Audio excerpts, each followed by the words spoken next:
नमस्कार। आज इस छोटे से लेक्चर में हम बेल्ट एंड रोड इनिशिएटिव के बारे में पढ़ेंगे। चाइना का जो BRI है, बेल्ट एंड रोड इनिशिएटिव, जो कि बहुत बार न्यूज़पेपर में डिस्कशन में रहता है। इंटरनेशनल रिलेशंस के पर्सपेक्टिव से BRI के बारे में जानना ज़रूरी है। इंटरनेशनल रिलेशन के पर्सपेक्टिव से क्या है BRI, इंडिया ने BRI को ज्वाइन करने से क्यों मना कर दिया? तो बेल्ट एंड रोड जो इनिशिएटिव है वो 2013 में लॉन्च होता है। 2013 में इसको कौन लॉन्च करता है? चाइना के प्रेसिडेंट शी जिनपिंग इसको लॉन्च करते हैं, जिसको अब 2023 में 2 साल पूरे होने को जा रहे हैं।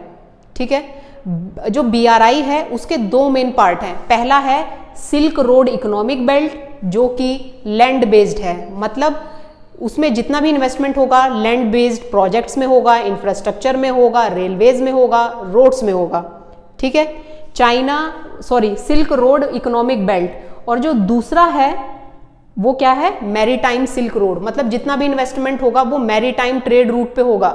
तो पहला है सिल्क रोड इकोनॉमिक बेल्ट, दूसरा है मैरीटाइम सिल्क रोड। अब जो SREB है उसमें 6 कॉरिडोर हैं। कौन कौन से हैं?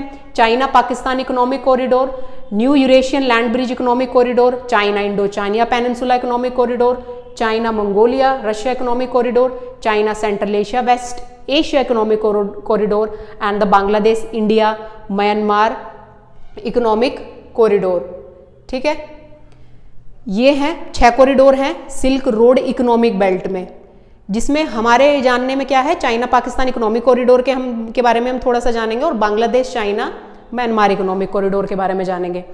इंडिया ने BRI को ज्वाइन करने से क्यों मना कर दिया? इंडिया ने BRI को ज्वाइन करने से इसलिए मना कर दिया क्योंकि जो चाइना पाकिस्तान इकोनॉमिक कॉरिडोर है, जो चाइना के वेस्ट प्रोविंस सिंजियांग से अरेबियन सी के गदर पोर्ट से कनेक्ट होता है, तो वो कहाँ से पास हो रहा है? POK से, Pakistan occupied Kashmir, which is a contentious issue between the Pakistan and the Indian government. ठीक है, तो इसलिए इंडिया ने ऑब्जेक्शन किया है BRI का कि आप इसको POK से क्यों लेके जा रहे हो, कहीं और से क्यों नहीं लेके गए। ठीक है, अब जो Bangladesh China India Myanmar corridor था, इंडिया ने वहां भी ज्वाइन करने से मना कर दिया क्योंकि इंडिया BRI का पार्ट है ही नहीं। तो उसको रीनेम कैसे किया गया है? Bangladesh China Myanmar economic corridor के नाम से उसको रिप्लेस किया गया है। जो BRI है वो एक ग्लोबल इंटरकनेक्टेड मास्टर प्लान है, मतलब ग्लोबली इंटरकनेक्ट करेगा चाइना। कैसे? या तो वो लैंड बेस से रूट से कनेक्ट करेगा वर्ल्ड से, या फिर वो सी रूट से कनेक्ट करेगा। अब जो BRI की जो असल रियलिटी है वो थोड़ी सी मैशियर है। क्यों मैशियर है? क्योंकि देखा गया है कि डेप ट्रैप्ट हो जाता है पार्टनर्स का, जैसे कि हम्बनटोटा पोर्ट ऑफ श्रीलंका। इसका कोई गवर्निंग स्ट्रक्चर नहीं है, ये थोड़ा सा अनकोऑर्डिनेटेड है और एडहॉक है, और इसमें जो फंडर्स हैं वो मल्टीपल हैं और हॉच पॉच फंडिंग है। इनिशियली जो बेल्ट एंड रोड इनिशिएटिव का नाम था वो था 1 बेल्ट एंड 1 रोड के नाम से था, जिसको इमिडिएटली फिर चेंज करके किया गया BRI।